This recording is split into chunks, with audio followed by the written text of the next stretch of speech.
حضرات محترم، اللہ کریم نے ارشاد فرمایا اہدنا الصراط المستقیم، ہمیں سیدھے راستے کی ہدایت دے۔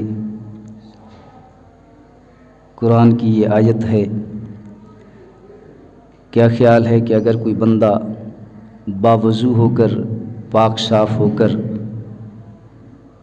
مسجد کے اندر نماز کی خاطر حاضر ہوتا ہے اور حالات نماز میں چاہے وہ فرض ہوں، چاہے وہ نفل ہوں، چاہے وہ سنتیں ہوں، ہر رکعت کے اندر اسی صورت کی تلاوت کرتے ہوئے یہی آیت پڑھتا ہے اہدنا الصراط المستقیم، اے اللہ ہمیں سیدھے راستے کی ہدایت دے۔ رب کریم نے صحیح راستے کی طرف ہدایت کا راستہ بھی رب کریم نے خود بتایا کہ رب کریم کی بارگاہ میں ہدایت کے راستے کی دعا اس انداز کے ساتھ کرو، اہدنا الصراط المستقیم، اے اللہ مجھے سیدھے راستے کی ہدایت دے۔ کیا وہ جب باوضو ہو کر، پاک صاف ہو کر جب مسجد میں پہنچا، حالت نماز میں اس صورت کی تلاوت کر رہا ہے، کیا وہ سیدھا راستہ نہیں؟ جب وہ نماز چاہے وہ فرض ہوں، چاہے نفل ہوں، چاہے سنتیں ہوں، صحیح راستے پر، ہدایت کے راستے پر کھڑے ہو کر پھر بھی ہر رکعت میں یہی دعا کرتا ہے اہدنا الصراط المستقیم، اے اللہ مجھے سیدھے راستے کی ہدایت دے۔ علماء نے حکمت بیان کی کہ اس کی حکمت یہ ہے کہ اللہ کریم ہمیں درس دے رہا ہے کہ گو تم نماز کی حالت میں ہو، گو تم ہدایت کے راستے پر ہو، گو تم سیدھے راستے پر ہو، اسی سیدھے راستے پر، ہدایت والے راستے پر کھڑے ہو کر جب تم یہ دعا کرتے ہو اہدنا الصراط المستقیم، اے اللہ مجھے سیدھے راستے کی ہدایت دے، اس کا مطلب یہ ہے کہ یا اللہ جیسے میں ہدایت پر ہوں، سیدھے راستے پر ہوں، اسی سیدھے راستے پر مجھے ثابت قدم رکھ، اسی سیدھے راستے پر ثابت قدم رکھ۔ اللہ اکبر۔ سیدھا راستہ کون سا راستہ ہے؟ فرمایا صراط الذین انعمت علیہم، سیدھا راستہ وہ ہے کہ جن پر یا اللہ تو نے انعام فرمایا، انعمت علیہم، صراط الذین، راستہ، سیدھا راستہ ان لوگوں کا راستہ کہ جن پر تو نے انعام فرمایا۔ اللہ اکبر۔ جن لوگوں پر اللہ کریم نے انعام فرمایا ان لوگوں کے راستے پر چلنا سیدھا راستہ ہے۔ وہ کون سے لوگ ہیں جن پر اللہ کریم نے انعام فرمایا؟ وہ کون سی ہستیاں ہیں؟ اللہ کریم نے فرمایا انعم اللہ علیہم من النبیین والصدیقین والشہداء والصالحین وحسن اولئک رفیقا۔ وہ لوگ جن پر اللہ کریم نے انعام فرمایا وہ انبیاء ہیں، وہ صدیقین ہیں، وہ شہداء ہیں، وہ صالحین ہیں۔ چار گروہ کا ذکر فرمایا اللہ کریم نے، انبیاء کا گروہ، صدیقین کا گروہ، شہداء کا گروہ اور صالحین کا گروہ۔ ان چاروں گروہوں کے ذکر کرنے کے بعد فرمایا وحسن اولئک رفیقا، دیکھو تو صحیح یہ گروہ، یہ لوگ کیسے سونے دوست ہیں۔ وحسن اولئک رفیقا، کیسے اچھے دوست ہیں۔ انبیاء کا گروہ ہو، صدیقین کا گروہ ہو، شہداء کا گروہ ہو، صالحین کا گروہ ہو، ان چاروں گروہ کا ذکر اللہ کریم نے فرمایا انبیاء کا گروہ انعام یافتہ ہے، صدیقین کا گروہ انعام یافتہ ہے، شہداء کا گروہ انعام یافتہ ہے، صالحین کا گروہ انعام یافتہ ہے۔ اللہ اکبر۔ آقا علیہ الصلوۃ اللہ کریم نے اس آیت کے اندر یہ واضح فرما دیا کہ جہاں پر تم عظمت انبیاء کو مانتے ہو وہاں پر عظمت صدیقین کو بھی مانو، وہاں پر عظمت شہداء کو بھی مانو، عظمت صالحین کو بھی مانو۔ فرمایا انعم اللہ علیہم من النبیین والصدیقین والشہداء والصالحین وحسن اولئک رفیقا، یہی وہ گروہ ہیں کہ جن پر اللہ کریم نے انعام فرمایا، یہ انعام یافتہ ہستیاں ہیں، یہ انعام یافتہ لوگ ہیں، ان انعام یافتہ لوگوں کے راستوں پر چلنا ہی ہدایت ہے، ان انعام یافتہ لوگوں کے راستوں پر چلنا ہی یہی سیدھا راستہ ہے۔ فرمایا انعم اللہ علیہم من النبیین، پہلا گروہ اللہ کریم نے انبیاء کا فرمایا، انبیاء کا گروہ، انعمت علیہم، انعم اللہ علیہم من النبیین، جو انعام یافتہ ہیں، انعام یافتہ میں سے پہلا گروہ انبیاء ہیں۔ یاد رکھیے کہ خدا کے بعد مقام ہے تو مقام نبوت ہے، اور آقا علیہ الصلوۃ والسلام صرف نبی نہیں، سارے نبیوں کے نبی ہیں۔ جتنے انبیاء دنیا کے اندر آئے، جتنے انبیاء، کم و بیش 1,24,000 انبیاء، جتنا انبیاء دنیا کے اندر آئے، سب سے آخر نبی اور امام الانبیاء سید الانبیاء حضرت آقا علیہ الصلوۃ والسلام آخری نبی ہیں۔ اور فرمایا انا خاتم النبیین، میں ہی آخری نبی ہوں، سارے نبیوں کے بعد آخری نبی اور آخر کے اندر آنے والا۔ آقا علیہ الصلوۃ والسلام نے فرمایا لا نبیکم بعدی لکان عمر، میرے بعد کوئی نبی نہیں، اگر نبی ہوتا اگر نبی ہوتا تو وہ عمر ہوتا۔ تو سامعین محترم، آقا علیہ الصلوۃ والسلام آخری نبی ہیں، آخری نبی۔ تو انبیاء کا طریقہ، انبیاء کا راستہ یہ ہدایت کا راستہ ہے، سیدھا راستہ ہے۔ اور دوسرا راستہ صدیقین کا، دوسرا گروہ صدیقین کا۔ اللہ اکبر۔ فرمایا والذی جاء بالصدق وصدق بہ، والذی جاء بالصدق، تفسیر نصفی اٹھائیں، تفسیر بغوی اٹھائیں، تفسیر خازن اٹھائیں، اس آیت کے تحت انہوں نے لکھا والذی جاء بالصدق هو الرسول صلی اللہ علیہ وسلم وصدق بہ هو ابو بکر رضی اللہ تعالیٰ عنہ۔ فرمایا والذی جاء بالصدق، جو سچائی لے کر آیا، جو سچائی کے ساتھ آیا، جو صدق کے ساتھ آیا، وہ اللہ کے رسول صلی اللہ علیہ وسلم ہے۔ اور اس سچائی کی، اس صدق کی جس نے تصدیق کی، وہ ابو بکر رضی اللہ تعالیٰ عنہ، وہ ابو بکر صدیق رضی اللہ تعالیٰ عنہ۔ جو شخص یعنی امام الانبیاء آقا علیہ الصلوۃ والسلام جس صداقت کے ساتھ اور جس سچائی کے ساتھ دنیا میں تشریف لائے، اس صداقت کی اور اس سچائی کی تصدیق کرنے والے سب سے پہلے حضرت سیدنا صدیق اکبر ہیں۔ اللہ اکبر۔ جب آقا علیہ الصلوۃ والسلام معراج پر تشریف لے گئے، واپس آئے، واقعہ طویل ہے، مختصراً اشارہ کر رہا ہوں کہ جب آقا علیہ الصلوۃ والسلام واپس آئے، ابو جہل کو علم ہوا کہ اللہ کے نبی کو معراج ہوئی۔ اللہ کے نبی کہتے ہیں کہ رات کو مجھے اللہ کریم نے اپنے دیدار سے سرفراز فرمایا، جسے قرآن کہتا ہے سبحان الذی اسری بعبدہ لیلا من المسجد الحرام الی المسجد الاقصی الذی بارکنا حولہ لنریہ من آیاتنا انہ هو السمیع البصیر، کہ اللہ کا نبی کہتا ہے لیلاً، تھوڑے سے وقت کے اندر آسمانوں کا سفر طے کر کے، سارے آسمانوں کو طے کر کے، ساری بلندیاں طے کر کے، سارے فاصلے طے کر کے رب کی بارگاہ میں رب کا دیدار ہوا، سارے پردے ہٹ گئے، سارے حجابات ہٹ گئے، ساری دوریاں ختم ہو گئی، رب کا دیدار کر کے پھر واپس آئے۔ وقت بھی تھوڑا لگا، تھوڑے سے وقت کے اندر کیسے واپس گئے، کیسے آئے؟ ابو جہل کہنے لگا، جب ابو جہل کو علم ہوا تو ابو جہل کو یقین نہ آیا، اس لیے کہ وہ منافق تھا، دشمن تھا، مخالف تھا، انکار کرنے والا تھا۔ ابو جہل دوڑ کر پہلے حضرت سیدنا صدیق اکبر رضی اللہ تعالیٰ عنہ کے دروازے کو دستک دیتا ہے۔ سیدنا صدیق اکبر باہر آتے ہیں۔ ابو جہل کہتا ہے اے صدیق ابو بکر، کیا تجھے خبر ہے ایک نبی ہے، ایک شخص ہے، پہلے کہتا ہے ایک شخص ہے جو یہ کہتا ہے کہ رات کے تھوڑے سے وقت میں نے لامکانوں کی سیر کی ہے، آسمانوں کی سیر کی ہے، پھر واپس بھی آ گیا۔ تھوڑے سے وقت کے اندر کیا ایسا ہو سکتا ہے کہ تھوڑے سے وقت کے اندر وہ لامکانوں تک پہنچ جائے، آسمانوں کو کراس کر جائے، یہ سارا فاصلہ طے کر کے پھر واپس آ جائے؟ رات کے تھوڑے سے وقت کے اندر کیا ایسا ہو سکتا ہے؟ حضرت سیدنا صدیق اکبر رضی اللہ تعالیٰ عنہ کہنے لگے ابو جہل یہ کس نے کہا ہے، یہ بات کس نے کہی ہے؟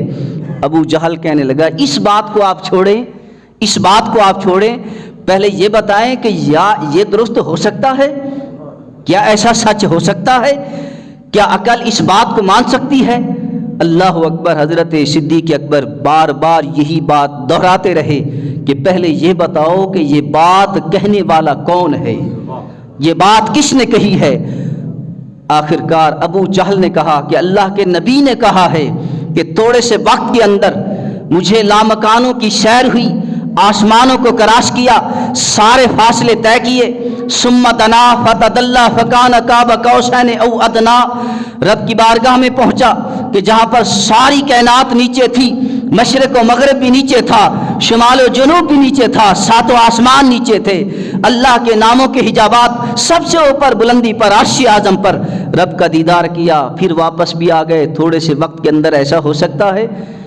اللہ اکبر۔ جب حضرت سیدنا صدیق اکبر رضی اللہ تعالیٰ عنہ نے جب یہ نام سنا کہ یہ بات کہنے والے اللہ کے نبی امام الانبیاء آقا علیہ الصلوۃ والسلام ہیں، تو حضرت سیدنا صدیق اکبر نے کہا کہ ابو جہل تو صرف یہ بات اللہ کے نبی کے بارے میں کہتا ہے، اگر اللہ کا نبی یہ کہے کہ میں اکیلا نہیں، میرے گھر کے سارے افراد، ان ساروں کو معراج ہوئی ہے، ساروں نے سارا فاصلہ طے کیا ہے، ساروں کے سامنے یہ حجابات اٹھ گئے، یہ ساری بلندیاں طے کر کے، سارے فاصلے طے کر کے، صرف اکیلے کو نہیں سارے گھرانے کو معراج ہوئی ہے، سارے گھرانے کو رب نے دیدار کرایا ہے، تب بھی صدیق اکبر تصدیق کرے گا یہ بات درست ہے، تب بھی صدیق اکبر گواہی دے گا، تصدیق کرے گا یہ بات درست ہے کہ اس لیے کہنے والے اللہ کے نبی ہیں، والذی جاء بالصدق،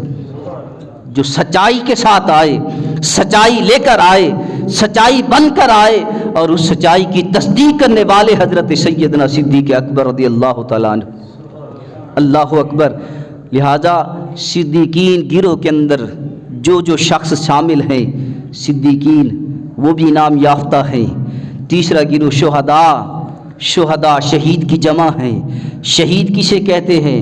قرآن کہتا ہے وَلَا تَكُونُوا لِمَن يُقْتَلُ فِي سَبِيلِ اللَّهِ أَمْوَاتٌ بَلْ أَحْيَاءٌ وَلَكِن لَّا تَشْعُرُونَ وَلَنَبْلُوَنَّكُمْ۔ اللہ اکبر۔ جو اللہ کی راہ میں مارے جائیں، اللہ کی راہ میں قتل کیے جائیں، اللہ کی راہ میں جن کے سر قلم ہو جائیں، انہیں مردہ نہ کہو، وہ زندہ ہے۔ یارو دنیاوی لحاظ سے اگر دیکھا جائے، قرآنی نہیں، دنیاوی لحاظ سے، یارو اگر انسان کا ہاتھ کٹ جائے انسان زندہ رہ سکتا ہے، بازو کٹ جائے انسان زندہ رہ سکتا ہے، پاؤں کٹ جائے انسان زندہ رہ سکتا ہے، آنکھ نکل آئے انسان زندہ رہ سکتا ہے، کان کٹ جائے انسان زندہ رہ سکتا ہے، لیکن اگر سر قلم ہو جائے، شاہرہ کٹ جائے تو انسان زندہ نہیں رہ سکتا۔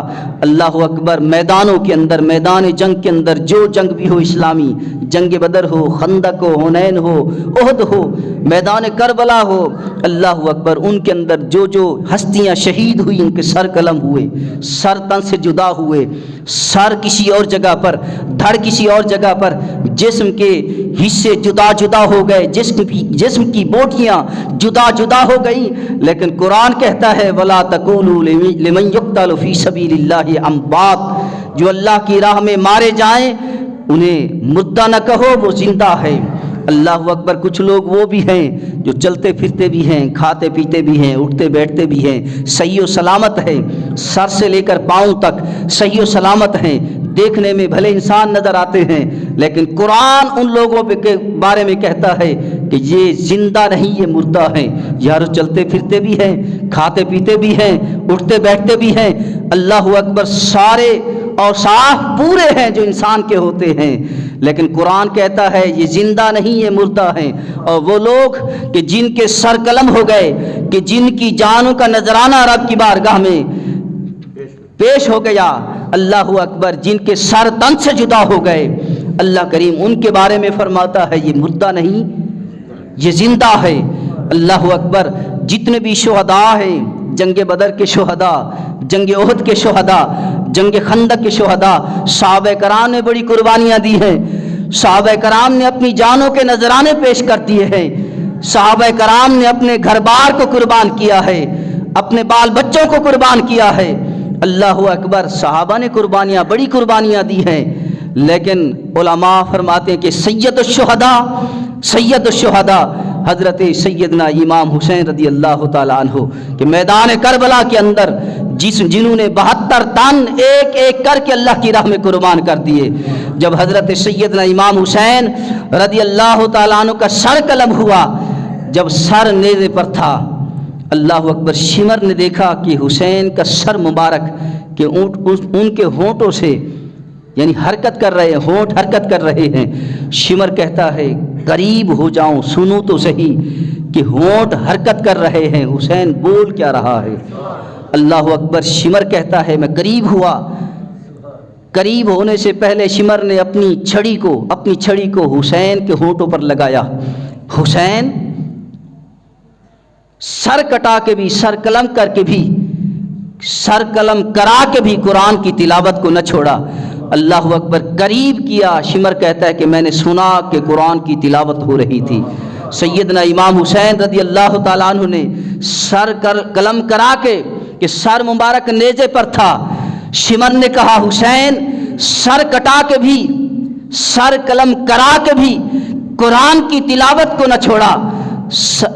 سیدنا امام حسین کے سر مبارک سے آواز آئی کہ اے شمر، یہ کہنے والے کہ سر کٹا کے بھی قرآن کی تلاوت کو نہ چھوڑا، جب حشر کا دن ہوگا، نانا جان جب حوض کوثر پر ہوں گے اور حضور کی آل موجود ہوگی، نانا جان حوض کوثر پر کھڑے ہو کر جب اپنی پیاسی امت کو حوض کوثر سے اپنے ہاتھوں سے جام پلا رہے ہوں گے، تو اس وقت میں نانا جان سے کہوں گا کہ نانا جان، دین اسلام کی خاطر، عزت رسول کی خاطر میں نے مکہ چھوڑا، مدینہ چھوڑا، اپنا گھر بار چھوڑا، اپنے اہل و عیال کو چھوڑا، اپنے وطن کو چھوڑا، سب کچھ چھوڑا، لیکن تلاوت قرآن کو نہ چھوڑا، دامن قرآن کو نہ چھوڑا، نسبت قرآن کو نہ چھوڑا۔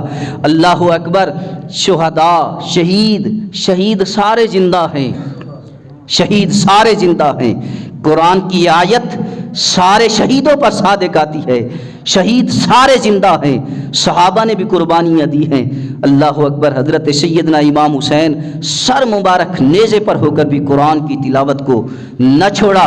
اللہ اکبر، اسی لیے کہتے ہیں کہ ایک بولتا قرآن حسین ابن علی ہے، ایک بولتا قرآن حسین ابن علی ہے۔ مانا کہ مسلمانوں کی پہچان ہے کلمہ، پر کلمے کی بھی پہچان حسین ابن علی ہے۔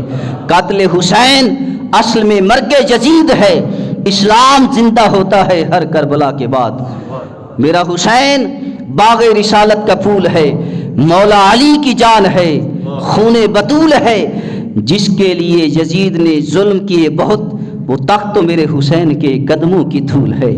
اللہ اکبر، سر کٹا کے بھی قرآن کی تلاوت کو نہ چھوڑا۔ میں عرض کرتا چلوں، قرآن کیا ہے؟ قرآن اللہ کا کلام ہے، قرآن اللہ کی یہ پیاری کتاب ہے، اللہ کا کلام ہے۔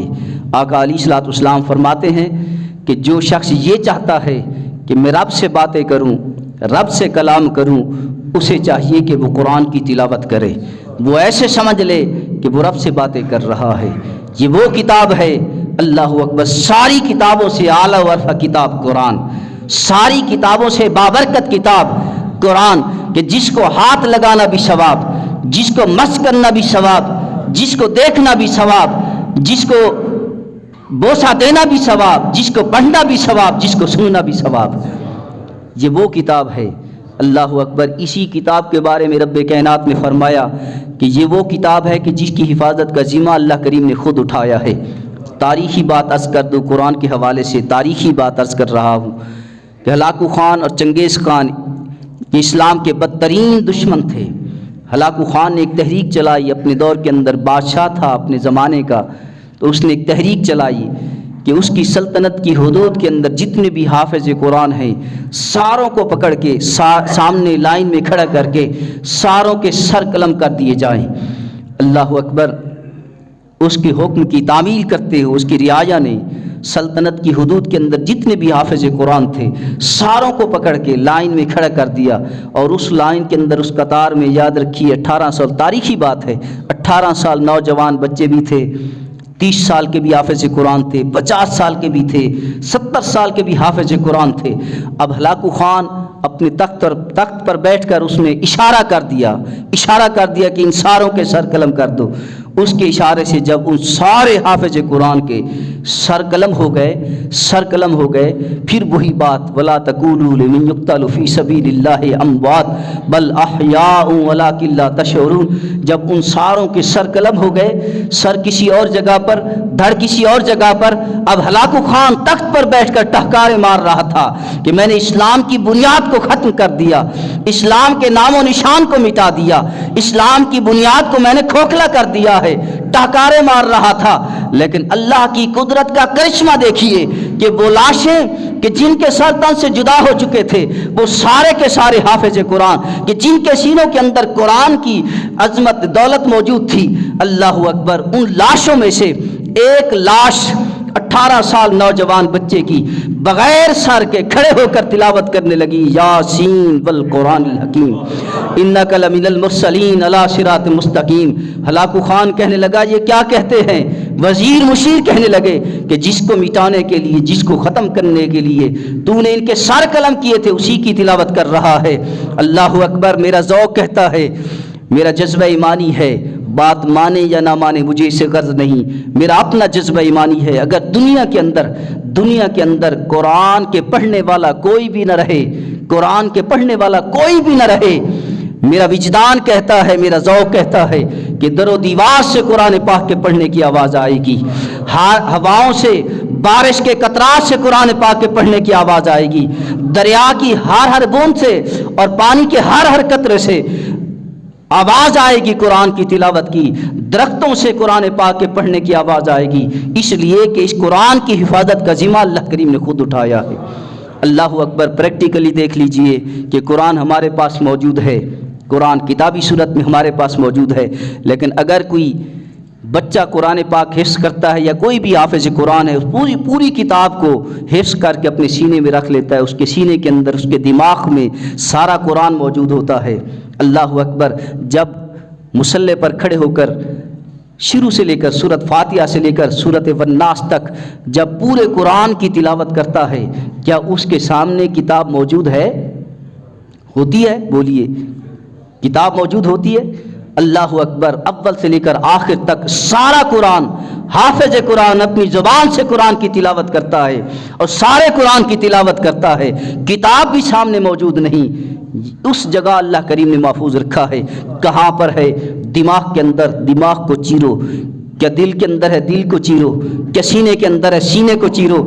اللہ اکبر، قرآن تب بھی جہاں پر موجود ہے تب بھی نہیں ملے گا قرآن ہے کہاں۔ اللہ کریم نے قرآن کو اس مقام پر محفوظ رکھا ہے۔ یہ قرآن کا اعجاز ہے، قرآن کا معجزہ ہے، قرآن کی یہ برکت ہے کہ جب کوئی شخص محبت کے ساتھ قرآن کو یاد کرتا ہے تو سارے کا سارا قرآن اسے یاد ہو جاتا ہے۔ لیکن قرآن اصل ہے کہاں؟ لوح محفوظ پر، لوح محفوظ پر۔ اگر کتابی صورت کے اندر نہ بھی ہو، اللہ کریم تب بھی اس قرآن کی حفاظت کرنے والا ہے۔ تاریخ ہے پاکستان کے اندر یا پاکستان سے باہر، اخباروں میں، نیٹ پر، ٹیلی ویژن پر یا دیگر ذرائع سے خبر ملتی ہے کہ آج قرآن کے ساتھ یہ بے ادبی ہوئی، آج قرآن کے اتنی تعداد کے اندر جلایا گیا، آج قرآن کے ساتھ یہ توہین ہوئی۔ اللہ اکبر، ہزاروں تعداد کے ساتھ، قرآن کی ہزاروں تعداد کے ساتھ جلنے کے باوجود 1400 سال گزر گئے، آج تک بھی قرآن کے سپارہ تو دور کی بات، رکوع دور کی بات، آیت دور کی بات، لفظ دور کی بات، حرف دور کی بات، قرآن کے حرف کے نہ زیر کے اندر فرق آیا ہے نہ زبر کے اندر فرق آیا، اس لیے کہ اس کتاب کی حفاظت کا ذمہ اللہ کریم نے خود اٹھایا۔ لہٰذا قرآن سے محبت کرو، نماز کی پابندی کرو، آقا علیہ الصلوۃ والسلام اور صحابہ کرام کی زندگی پر عمل کرو۔ دعا کریں اللہ کریم ہم سب کو عمل کی توفیق عطا فرمائے۔ وآخر دعوانا الحمدللہ۔